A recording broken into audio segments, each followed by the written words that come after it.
pela primeira vez aqui hoje na casa, que vocês sejam muito bem-vindos. Eu vou pedir, gente, por favor, que desliguem os celulares, ou então deixem no silencioso, tá bom? Eu vou ler um trechinho aqui antes da prece, um trechinho do livro Sinal Verde. É do Francisco, do Chico Xavier, pelo espírito de André Luiz. Hábitos infelizes. Usar pornografia ou palavrões, ainda que estejam supostamente na moda. Pegar tapinhas ou catucões a quem se dirige a palavra. Comentar desfavoravelmente a situação de qualquer pessoa. Estender boatos e entreter conversações negativas. Falar aos gritos. Rir descontroladamente. Aplicar franqueza impiedosa a pretexto de honorificar a verdade. Escavar o passado alheio, prejudicando e ferindo os outros. Comparar comunidades e pessoas espalhando pessimismo e desprestígio. Fugir da limpeza. Queixar-se por sistema a propósito de tudo e todos. Ignorar conveniências e direitos alheios. Fixar intencionalmente defeitos e cicatrizes do próximo. Irritar-se por balelas. Indagar situações e ligações cujo sentido não possamos penetrar. Desrespeitar as pessoas com perguntas desnecessárias. Contar piadas suscetíveis de machucar os sentimentos de quem ouve. Zombar das circunstâncias ou chicotear os ausentes. Analisar os problemas sexuais, seja de quem for. Deitar conhecimentos fora de lugar e condição, pelo prazo de exibir cultura ou competência. Desprestigiar compromissos e horários. Viver sem método. Agitar-se a todo instante, comprometendo o serviço alheio e dificultando a execução dos deveres próprios. Contar vantagens sob a desculpa de ser melhor que os demais. Gastar mais do que se dispõe. Aguardar honrarias e privilégios. Não querer sofrer. Exigir o bem sem trabalho. Não saber aguentar injúrias e críticas. Não procurar dominar-se explodindo nas menores contratempos. Desacreditar serviços e instituições. Fugir de estudar. Deixar sempre para amanhã a obrigação que se pode cumprir hoje. Dramatizar doenças e desabores. Discutir sem raciocinar. Desprezar adversários e endeusar amigos. Reclamar dos outros aquilo que nós próprios ainda não conseguimos fazer. Pedir apoio sem dar compreensão. Condenar os que não possam pensar por nossa cabeça. E aceitar deveres e largá-los sem consideração dos ombros alheios. Vamos agora fechar os nossos olhos e elevar os nossos pensamentos a Jesus. Gratidão, Jesus, e a espiritualidade aqui presente por mais essa noite, nessa casa maravilhosa, que nós possamos receber o que viemos buscar, que a espiritualidade amiga, os espíritos aqui presentes também, e que nós possamos hoje ter uma noite de paz, de amor, e que sempre possamos levar a doutrina espírita em qualquer lugar, principalmente começando fazendo a nossa reforma íntima e passando para todos que possamos estar na nossa vida sempre. Obrigada, meu Deus, por essa noite e que assim seja. E hoje na palestra, a Daniela Freire, a nossa amiga, vai falar sobre mortes prematuras. Boa palestra para todos.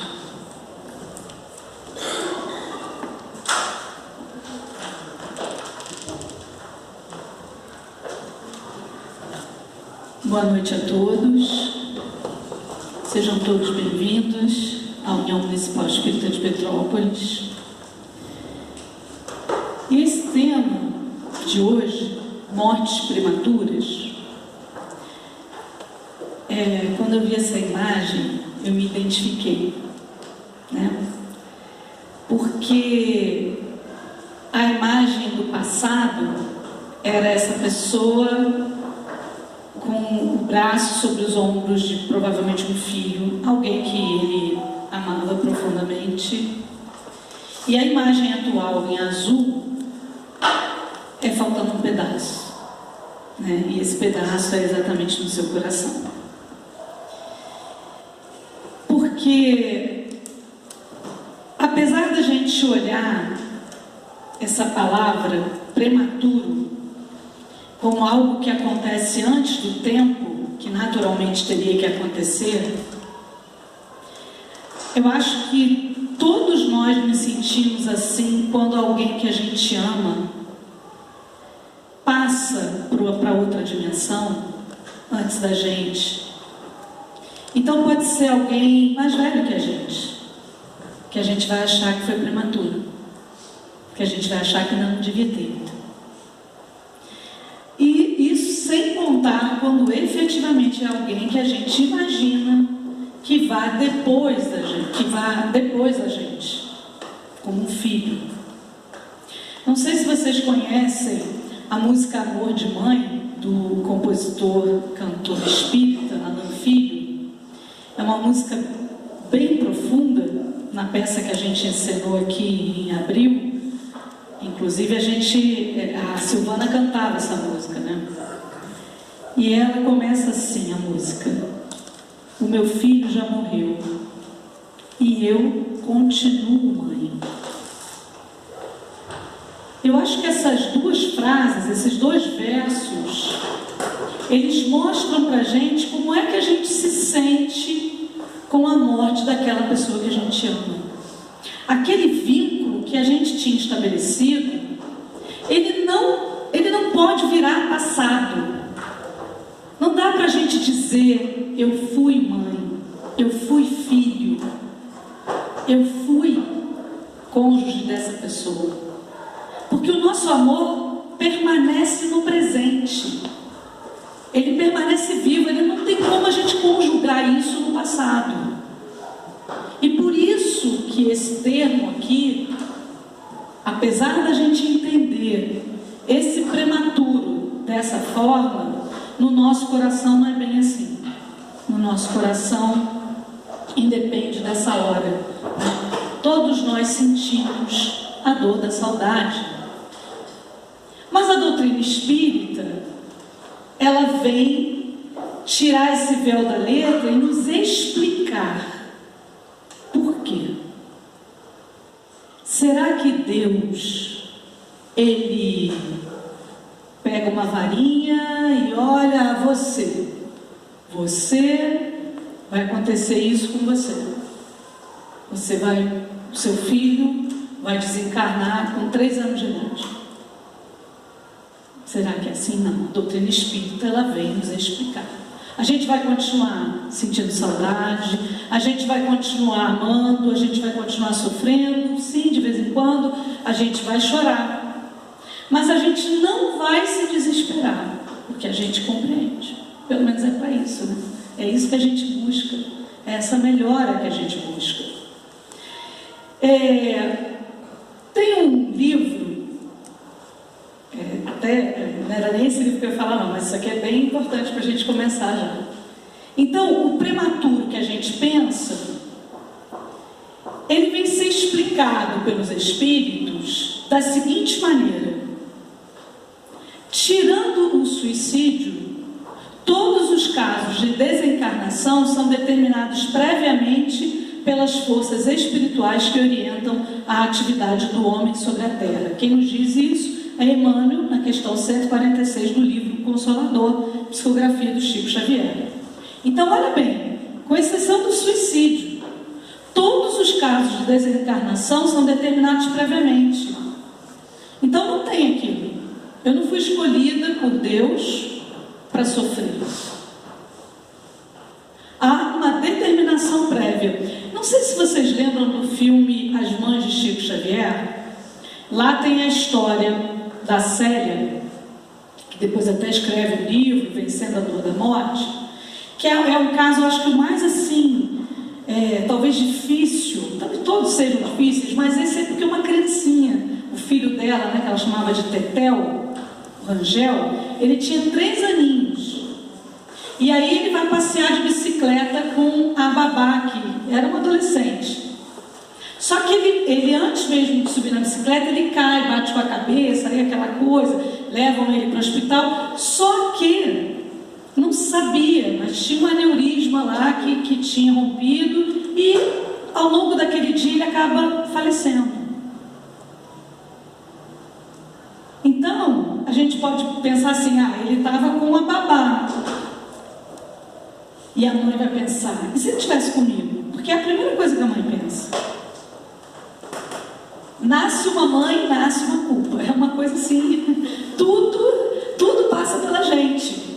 E a gente acha que poderia resolver tudo, ou que poderia ter feito diferente. A gente quer voltar ao relógio, né? Mas o relógio não é para frente.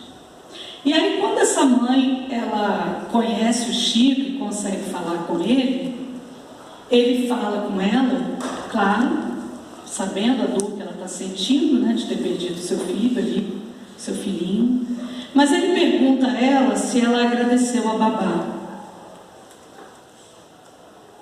E eu acho que essa reflexão é a reflexão que a gente tem que fazer para a vida. Porque aquela criança ia morrer. Está combinado. Está escrito lá, determinado previamente pelas forças espirituais que orientam a atividade do homem sobre a terra. Tirando o suicídio, ninguém morre de véspera, não é assim que a gente fala? Então, agradecer a babá, por quê? Porque olha a culpa que essa mãe ia sentir se ele estivesse com ela. Então, por isso agradecer. Então, a nossa visão pela doutrina espírita, ela muda totalmente. Porque a gente entende que tudo o que nos acontece não é punição, não é castigo, nem para nós, nem para quem vai antes de nós, mas é o combinado. E muitos filhos, quantos? Inúmeros filhos, precisam desse combinado com mães. Porque são filhos que têm na sua história essa necessidade. Eu preciso ficar 3 anos na próxima encarnação. Você topa? E a gente lá do outro lado diz, eu topo. Às vezes é quando a gente está lá dormindo, né? Os livros de André Luiz não mostram isso pra gente. Não foi nem antes dessa vida, é durante. E a gente diz, eu topo. Eu topo. Porque só de eu estar junto com esse ser, só da gente desenvolver entre nós o amor, que pode ser durante uma gestação, pode ser que a gente nem veja o rostinho daquela criança. Mas isso faz nascer em nós, isso desenvolve em nós o amor. Então isso não pode ser uma coisa ruim. E para aquele espírito, aquela necessidade se cumpre. Porque ele precisa de 3 anos. Ou ele precisa de 2 meses dentro do útero da mãe. Ou ele precisa de 15 anos. A gente não lembra. E é melhor assim, né? Porque aí a gente vive a gente tem que procurar viver todos os dias como se fossem os últimos. Não no sentido mórbido, mas no sentido de aproveitarmos essa convivência para a gente dizer, eu te amo. Que bom que a gente está junto. A gente vai brigar? Claro, a gente vai educar, né? A gente vai ter os nossos momentos difíceis.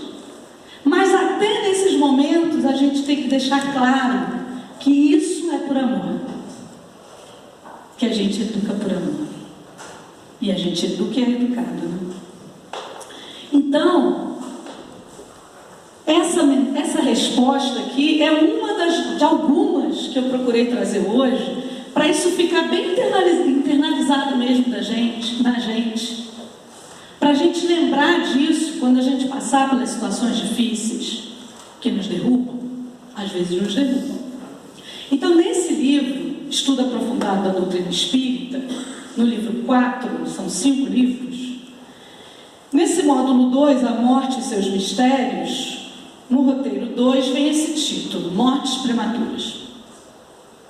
E aí, quem organizou isso, né, a Federação Espírita Brasileira, traz para a gente esses 2 parágrafos.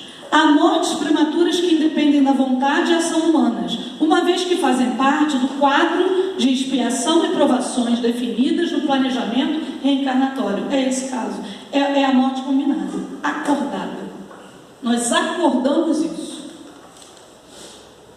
Como isso é consolador, né?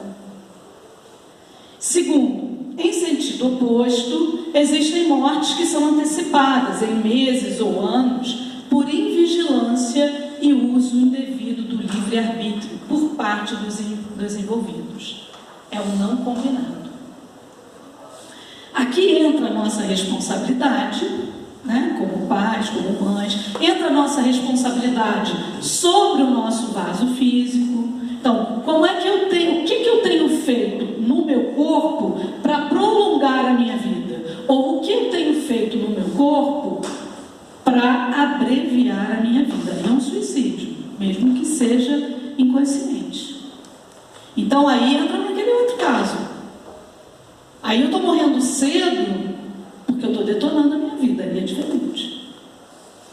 Bom, continuando, esse livro, ele então aborda alguns aspectos sobre mortes prematuras e eu trouxe aqui especialmente esses 3. O aborto, a desencarnação de crianças e jovens e o suicídio. E Kardec pergunta no Livro dos Espíritos, no capítulo 7, na questão 355, assim: haverá, como revela a ciência, crianças que já no seio materno não são viáveis? Com que finalidade isso ocorre? Olha só que pergunta madura, né? Que pergunta difícil, né? Que pergunta que nos envolve aqui a todos. Porque se tem uma coisa que frustra profundamente uma família, é quando vem a gestação, ela planeja tudo e aí a gestação vai embora. Então ele está dizendo: isso, crianças que não são viáveis, quer dizer, que não vão nascer. E com que finalidade isso ocorre? E os espíritos dizem: isso acontece frequentemente. Eles até explicam, né? Geralmente são malformações. Deus o permite como prova, seja para os pais, seja para o espírito designado a encarnar. Então, essa prova para os pais é a prova da resignação. Essa geralmente é onde a gente mais é testado nas mortes prematuras. É o teste da nossa resignação e da nossa fé. Porque a gente briga com Deus, né? Mas não é para brigar. Que eu acabei de falar aqui. Foi tudo combinado. Então, essa é a prova para os pais. E para o espírito? Às vezes, o espírito também não está assim tanta coragem para vir. Muitas vezes essas relações entre pais e filhos são relações que no passado foram profundamente difíceis. Assassinato, traição.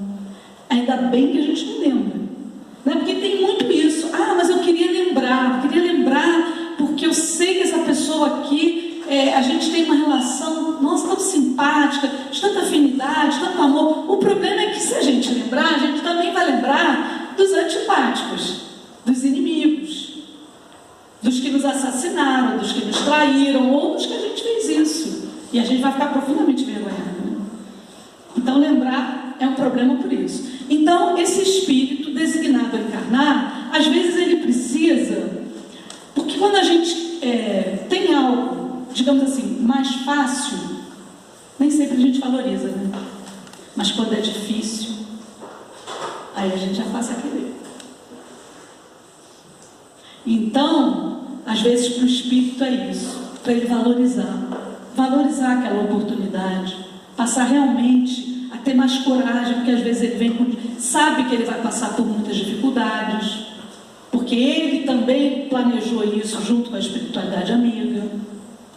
E aí para ele, né, essa nova oportunidade vai representar mais força para uma outra, né? Enquanto que essa foi problemática. E a pergunta que a gente costuma fazer, a gente que está desse lado de cá, é: por que comigo?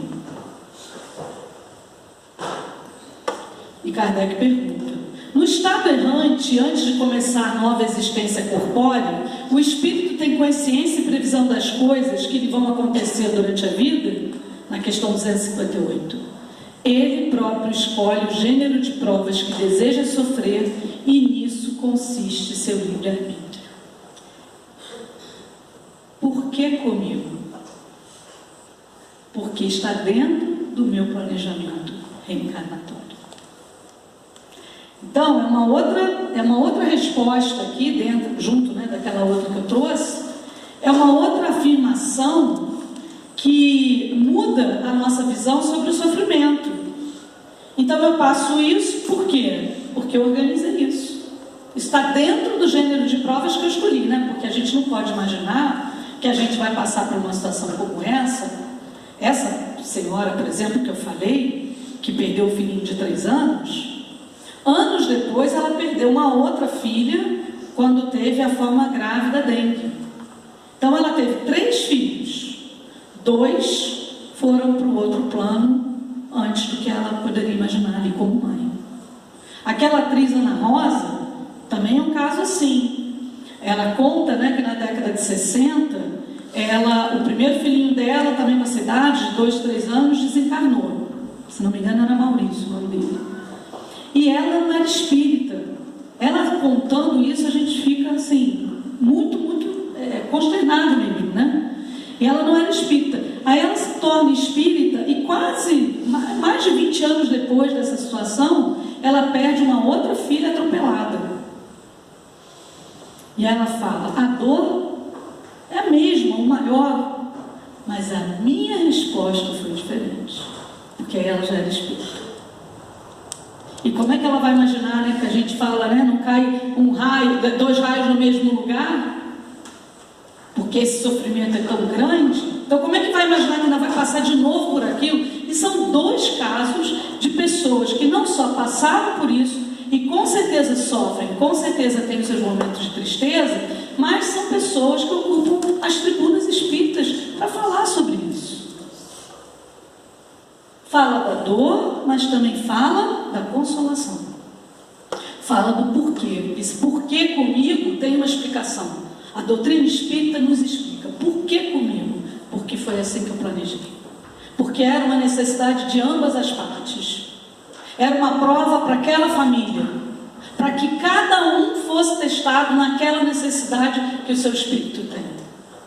E um dia, quando a gente recobrar essa memória, a gente vai entender. E por isso que é importante passar por isso com resignação. Porque aí a nossa nota nessa prova vai ser boa. Se a gente quiser ser enterrado junto, a gente não está aproveitando. Porque a gente vê isso, né? A gente vê mães que abrem o caixão e querem ir junto. Não dá. O que formava a vitalidade daquele corpo é espírito. E espírito está no outro plano. E o espírito que está aqui em mim como mãe, não vai adiantar. Porque eu vou ficar junto com o corpo no caixão? É só o corpo. Meu filho já foi, ó. Já está no outro lado mesmo.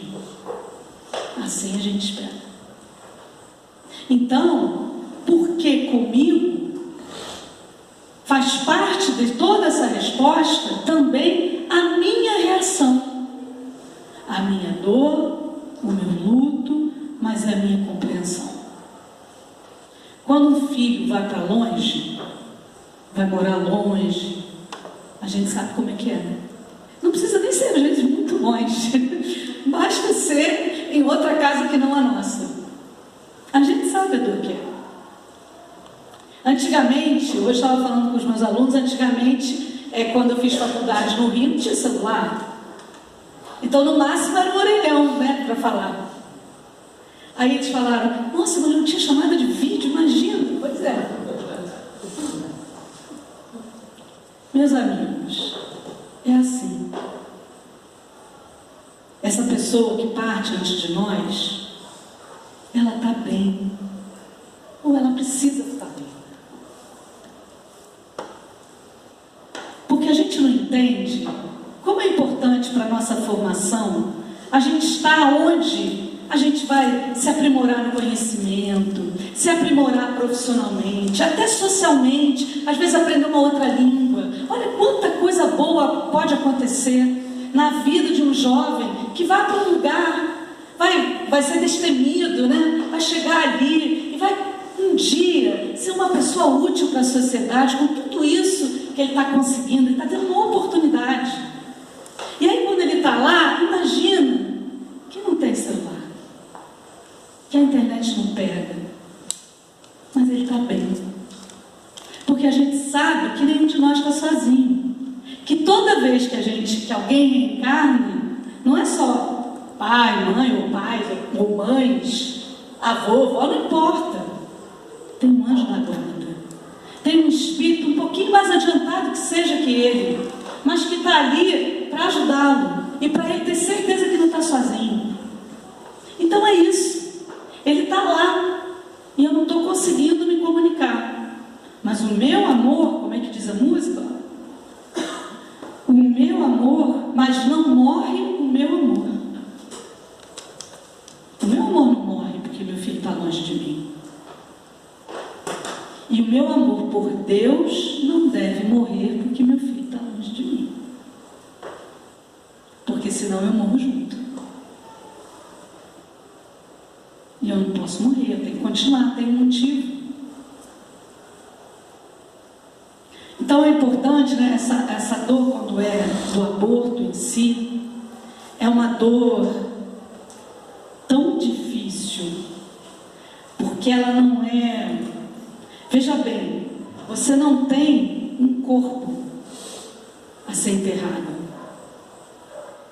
A mãe sente a morte dentro dela. Isso é muito difícil para a mulher. Então, como é importante que ela fale, que as pessoas falem. É comum, né, que, por exemplo, pessoas famosas só dizem que estão passando, né, por uma gestação, geralmente depois dos 3, 4 meses. Porque passa esse período inicial que é mais comum de acontecer aborto. Mas, também, se acontecer, e a gente aí agora falando de nós, né, simples mortais, se acontecer, aquela pessoa não falou para ninguém, mas dentro dela há muita tristeza. Porque, como eu disse, a família se planeja. Então, você pode dizer assim, mas não teve tanto tempo de convívio. A gente precisa de muito tempo de convívio para amar alguém? Para saber que ama? Ainda mais filho. Então essa é uma dor que o mundo não percebe. Mas é uma dor muito doída. É uma dor que geralmente só vai ali o médico, os pais é que vão saber. Mas a gente deve ser ter muita empatia com as pessoas que passam por isso. Porque sim, é muito difícil. Mas não é punição, não é castigo. Joana de Ângeles, nesse livro Diretrizes para o Êxito, diz assim para a gente no capítulo 15: a morte prematura de seres amados não tem caráter punitivo, como invariavelmente se pensa. Antes, significa prêmio. Prêmio aos que desencarnam e que se desincumbiram dos compromissos, merecendo o direito à liberdade do cárcere carnal. Mudou tudo. Então, se eu tenho emoções aflitas, desesperadas, se eu passo daquele limite, né, daquele amor que sente saudade, e vou para o desespero, eu estou sendo totalmente incoerente com isso que a gente está lendo aqui. Então meu filho conseguiu essa viagem, essa aqui que eu comentei, por exemplo, está tudo certo, ele só está longe de mim, mas vai ficar tudo bem. E aí, o que eu faço? Aí eu começo, eu dou um jeito, crio o celular, crio internet e fico toda hora mandando áudio, não é nem mensagem escrita, chorando, gritando, me desesperando. Gente, porque é isso que os filhos sentem, tá? Não sei se vocês já viram aquele livro, Mensagem do Pequeno Morto, também a psicografia do Chico Xavier, pelo espírito Ney Lúcio. É um rapaz ali, ele tem 14 anos, né? Ele está ali num limite, pelo livro, ele é um pouquinho mais criança do que jovem, né? Talvez pelo tempo também desse livro. E ele sentia as dores da mãe dele, como uma dor lancinante, que corta mesmo. No Entre a Terra e o Céu, a gente também vê isso acontecendo. Eu vou falar um pouquinho mais do Entre a Terra e o Céu. Enfim, então eu não posso ser coerente. Se eu me desespero, eu estou fazendo o contrário, eu estou entendendo a coisa como o contrário. Então eu estou entendendo, de repente, que o meu filho estava naquele caixão, mas ele não está não. Não está mesmo. E aí, a gente está falando aqui de 1857, né, quando o Livro dos Espíritos foi publicado, e uns meses e anos antes disso, Kardec pergunta na questão 199, por que a vida se interrompe com tanta frequência na infância? Então a gente está numa fase aqui de pré-vacina, né, de o que era uma tecnologia de medicamentos nessa época, sem antibióticos. Então, sem saneamento básico para você, né, mal se entendia aqui a importância de se lavar a mão. Então, por que a vida se interrompe com tanta frequência na infância? Ele pergunta. E os espíritos dizem, a duração da vida da criança pode representar para o espírito o complemento de sua existência interrompida antes do término devido. Vamos parar aqui. Então, esse é o caso, como eu citei agora há pouco. Mãe, olha só, mãe não, fulano, eu vou precisar de 3 anos na próxima vida. Você topa ser minha mãe? E aí eu estou completando algo. Se a gente lê Memórias do Suicida, a gente também vê ali, né, esses combinados. Então, eu dei cabo da minha vida, eu deveria ter vivido tanto tempo e eu retorno. Aqui não dá para a gente ficar fazendo as coisas como numa tabela, né? Então, de pensar assim, foi assim, fez isso, vai ser isso. E cada caso é um caso. Tudo é levado em consideração. Isso é uma coisa que a gente aprende na doutrina espírita, né? Depende, talvez, a gente aprende. Então, aqui é um complemento. E a sua morte quase sempre constitui provação ou expiação para os pais. E aí é o que eu falei, né? No teste da resignação, no teste da coragem, né? De nos colocar aqui à prova essa fé. No livro Entre a Terra e o Céu, o André Luiz pelo Chico Xavier, vem um lugar no capítulo 9 descrito como o lar da bênção. Por que eu trouxe isso para cá? Porque essa é uma dúvida de muitas mães, principalmente se é criança. Mas com quem está meu filho? Onde que ele está? Ele está sozinho? Ele dormia? Tinha que ser assim que ele dormia, tinha esse ritual.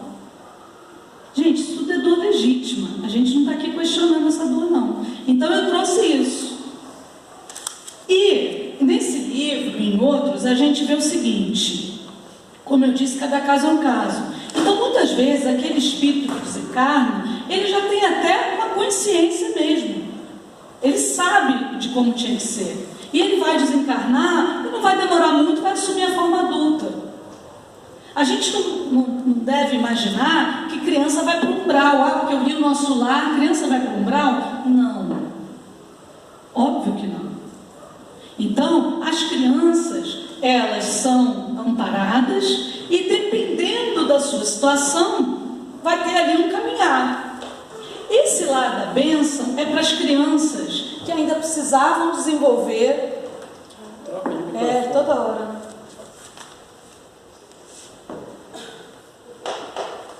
Isso demora um pouquinho. Foi? Já foi? Não foi. E agora? E aí, essas crianças, quando André Luiz chega nesse lar, como se fosse um parque, né? Um lugar grande, e aí ele vê centenas de crianças brincando. E é tão, assim, acarinha tanto o coração da gente esse tipo de leitura, porque ali você vê o seguinte: eles recolhem as crianças que desencarnaram, e eu estava falando isso, né? Que ainda tem ali algumas questões com a disciplina, e ele vai falar sobre isso com o Júlio. Mas também ele prepara as mães para as futuras reencarnações, e quando esses espíritos estão lá como crianças, as mães, quando dormem, vão lá. As que, de alguma forma, né, estão conseguindo ali merecer isso, né? E aí acorda com aquela sensação, quem nunca teve a sensação de sonhar com alguém que já foi? E a gente acorda chorando. Ou então a gente no sonho fala assim: mas como é que eu estou conversando com você? Você não tinha morrido? Mas a morte não existe. É que a gente fica com essa impressão, porque a gente está no corpo. Então, essas mães também veem, eles levam isso, eles narram isso. E uma das mães, ela acorda com a lembrança de ter visto o filho e ficar tentando lembrar cada palavrinha que ele disse, né? É o que a gente faz, né?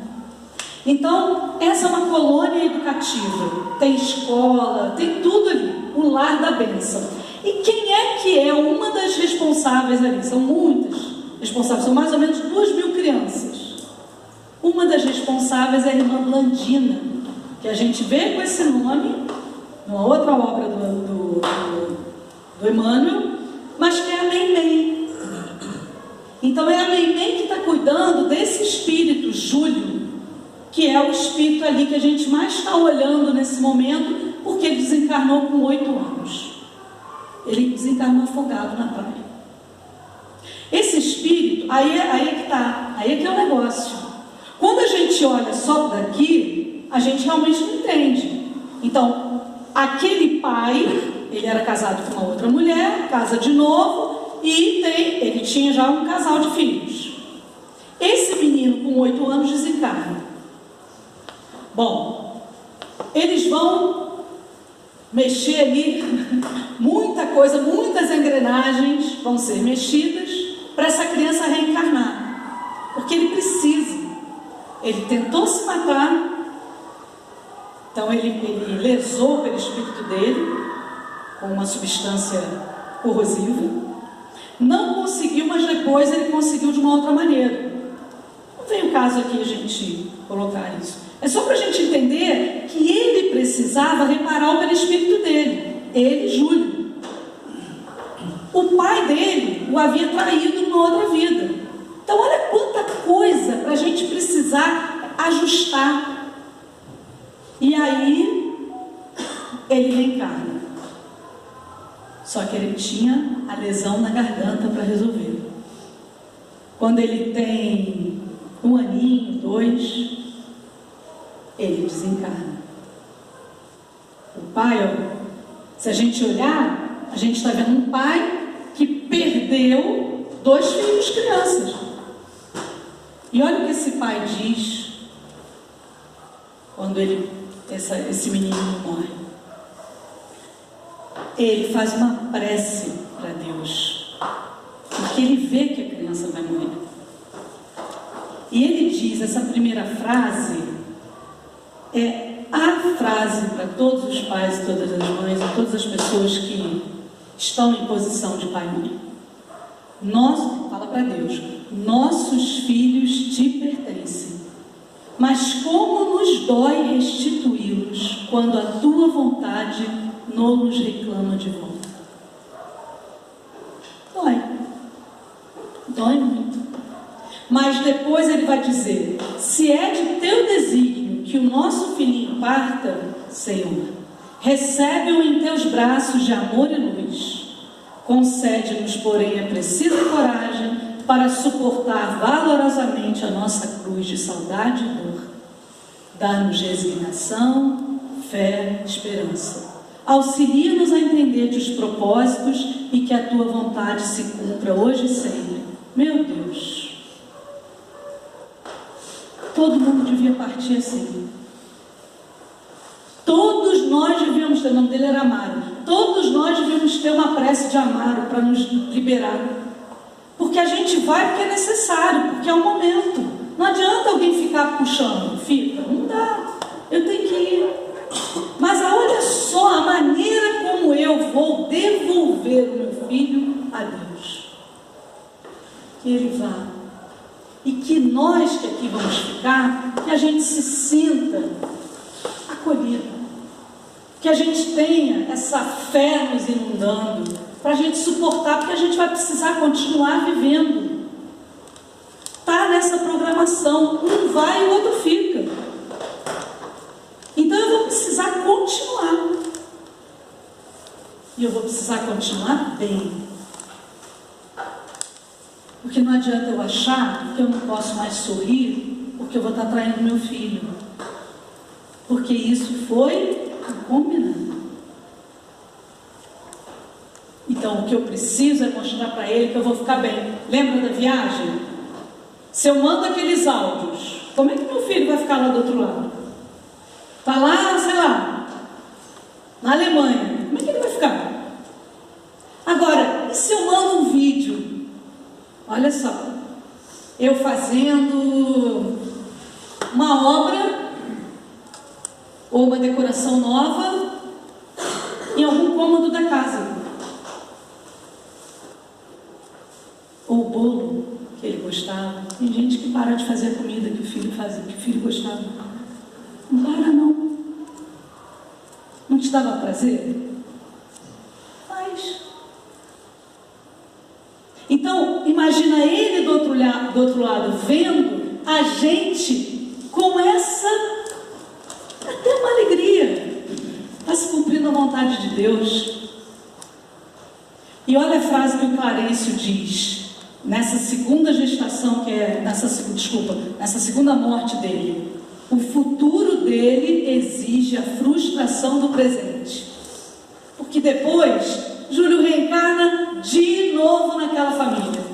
Ele reparou as duas lesões do perispírito mais graves, e aí toda aquela família tem o merecimento dele voltar. E ele volta. Porque a gente não sabe o dia de amanhã. No fundo a gente sabe, a gente só não lembra. Olha o que Divaldo nos fala nesse livro, Vivências do Amor em Família. Mesmo a morte de crianças recém-nascidas ou em gestação, que representa um grande martírio para os pais, constitui uma experiência fundamental ao progresso de todos os envolvidos, porque essa dor se transforma em estímulo evolutivo. Se tudo o que passamos é para o nosso bem, é isso. E aí, pensar em dar cabo da minha vida, porque a pessoa que eu amo me precedeu na morte, não é me aproximar dessa pessoa. Essa é uma frase muito importante para a gente pensar. Não vai ser assim. A morte nem só não extermina a pessoa, e muito menos o amor, mas querer a morte, buscar e dar cabo dela para se aproximar, não nos aproxima. Então, no livro Céu e Inferno, que esse assunto ele aparece em várias obras básicas, né? E no livro Céu e Inferno tem na segunda parte, no capítulo 5, esse caso. Eu vou falar aqui brevemente. Março de 1865, esse rapaz de 21 anos, que era o Benjamin, eles não dão sobrenome, Benjamin C., estava muito doente e viu que ia morrer, mas era um menino, um rapaz que já tinha essa consciência, sabe? Ele estava bem, ele sabia que ele ia desencarnar. Só que a mãe, aí ele chamou a família, se despediu, só que a mãe falou para ele aquela frase ali da segunda certa, ó: vai, meu filho, vai antes de mim, que não tardarei a seguir-te. Gente, e ela se matou. Se matou, foi enterrada junto. Aí é aquilo que a gente lê nas obras, né? Ali está junto, mas na espiritualidade está cada um num lugar. E o que aconteceu? Eles evocaram o menino e a mãe. E o menino falou que seria feliz, que ele estaria feliz, não fosse o que a mãe fez. Então ele até fala que as mães não imitem o que a mãe dele fez, porque aquilo criou uma distância entre os dois, que eles não sabiam quando essa distância ia de novo sumir. E ela fala, aí ela narra no livro o que eu acho que qualquer mãe faria. Ela diz para eles assim, né, que Deus fez isso, né? Olha só: carreguei no ventre por 9 meses, amamentei, nutri a sua carne, guiei seus primeiros passos, ensinei a balbuciar o nome de Deus, o nome da mãe, fiz dele um homem cheio de atividade, de inteligência, de honestidade, de amor. A gente não é assim? A gente tem a lista pronta, né, de tudo que a gente faz. Mas, gente, o que estava lá atrás? Que os nossos filhos são de Deus. E aí ela não via mais o filho. E para terminar, tem essa mensagem no Evangelho segundo o Espiritismo, no capítulo 5. Esse capítulo é maravilhoso para a gente ler, refletir sobre os nossos sofrimentos, entender o porquê deles. E lá nas Instruções dos Espíritos, no item 21, vem uma mensagem de Sanson, que tinha sido um grande trabalhador, amigo de Kardec, na Sociedade Espírita de Paris, e que passou um ano numa doença, mas é que ele respondeu bem aquilo, né? Sem revolta. E aí ele traz essa mensagem: perda de pessoas amadas, mortes prematuras. Quando a morte ceifa nas vossas famílias, arrebatando sem restrições os mais jovens antes dos velhos, costumais dizer: Deus não é justo. Essa é a frase, inclusive, que essa moça aqui do Céu e Inferno que eu trouxe falou. Essa mãe. E aí, pois sacrifica o que está forte, leva os que são úteis e deixa os outros, despedaça o coração de uma mãe.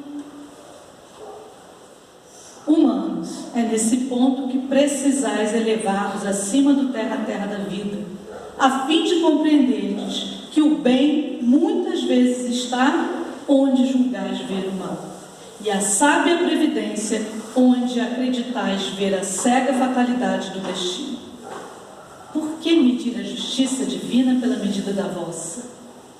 Podeis supor que o Senhor dos mundos queira, por simples capricho, infligir-vos penas cruéis? Nada se faz sem um fim inteligente. E seja o que for que aconteça, tudo tem a sua razão de ser. Nada se faz sem um fim inteligente, e seja o que for, tudo tem a sua razão de ser. Em vez de vos queixardes, alegrai-vos. Eu não trouxe a mensagem inteira, tá? Porque ela é maior, mas aconselho depois a que leio. Alegrai-vos quando for agradável a Deus retirar um de seus filhos deste vale de misérias. É aquela frase que a gente fala muito, né? Nós somos seres espirituais em experiências carnais, e não o contrário. É porque a gente está aqui, está vivendo tudo que está aqui, é válido isso, claro, a gente tem as nossas, né, programações. A gente só não pode perder de vista que é o contrário, né? Que é ir para o outro lado, que é a libertação, e não o contrário. Então, vós espíritas sabeis que a alma vive melhor quando desembaraçada do seu invólucro corpóreo. É claro que isso não quer dizer que a gente vá desejar a morte, mas é para a gente entender quando a morte acontece. Mães, sabei que vossos filhos bem-amados estão perto de vós, e que as suas dores afligem a eles. Vós que compreendeis a vida espiritual, escutai as pulsações do vosso coração a chamar esses entes bem-amados. E se pedirdes a Deus que os abençoe, sentireis fortes consolações, dessas que secam as lágrimas, sentireis aspirações grandiosas que vos mostrarão o futuro prometido pelo soberano Senhor. E aí tem uma coisa que a gente pode pensar. Ué, mas espera aí. Se eu tenho um filho que tem, vamos imaginar aqui, 40 anos.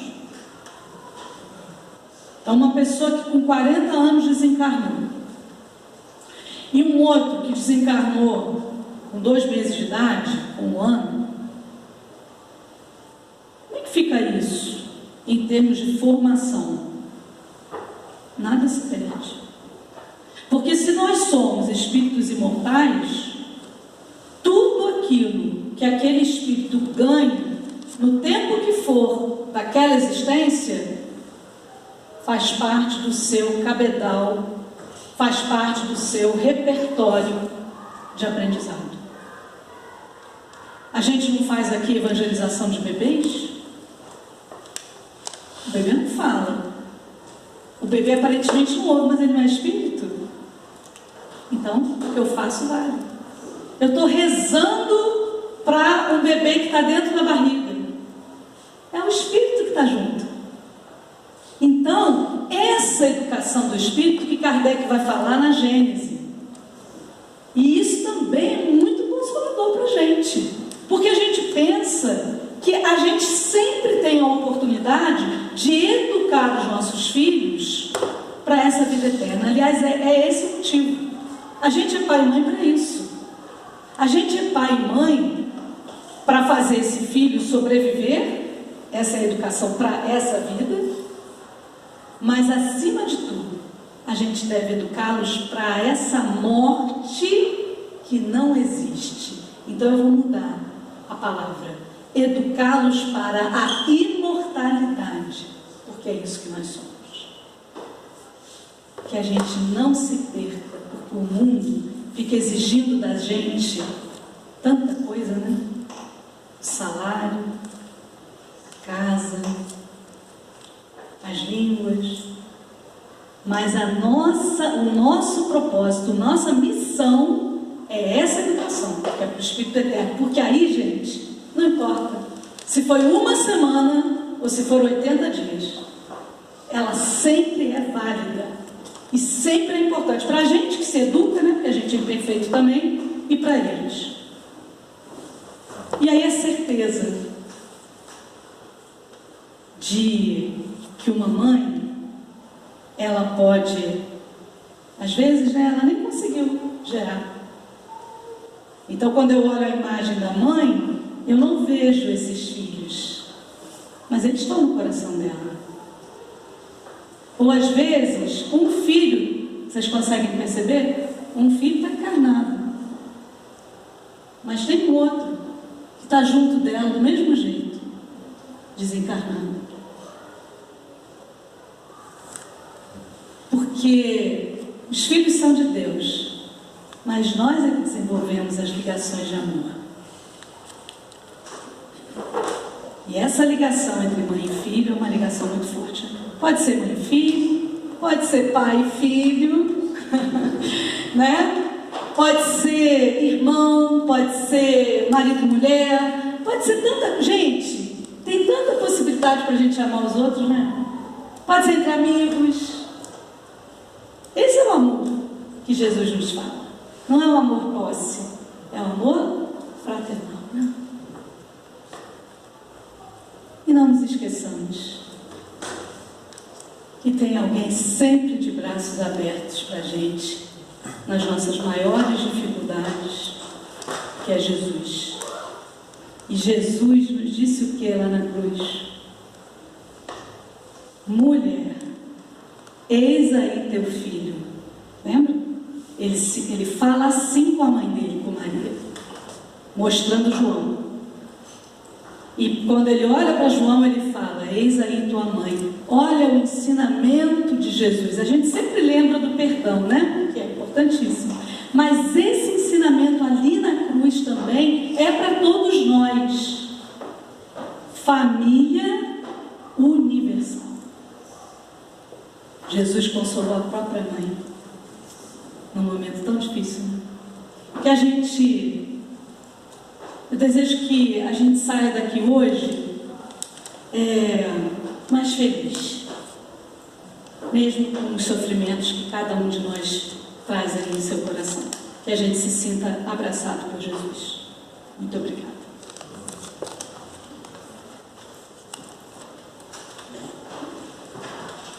Obrigada, Dani, por essa palestra maravilhosa. E nós vamos agora para o passe. E quem veio para casa a primeira vez, assim que terminar o passe, pode passar aqui que a gente tem um presentinho para vocês. Bom, vamos então agora fechar os nossos olhos e nos conectar com o nosso amigo e mestre Jesus, que nos deu essa vida de presente. A gente sabe que às vezes não é fácil, mas Ele todo dia está do nosso lado, o tempo todo, mesmo a gente achando que não. Que Jesus, junto da espiritualidade amiga, possa sempre nos dar a mão e que a gente possa, mesmo às vezes achando que Ele não esteja conosco, que a gente não perca a nossa fé e o nosso amor. E que a gente sempre possa aprender com essa doutrina maravilhosa, a doutrina do amor, a doutrina do amar. E não amar quem a gente gosta, principalmente as pessoas que a gente não gosta, as pessoas que incomodam, a nossa família. E a gente sabe que nada nessa vida é por acaso. Tudo tem uma razão. Obrigada, Jesus. Obrigada, espiritualidade amiga. Obrigada aos espíritos aqui presentes, às crianças aqui presentes. E obrigada, meu Deus. E que possamos ir para casa na sua companhia.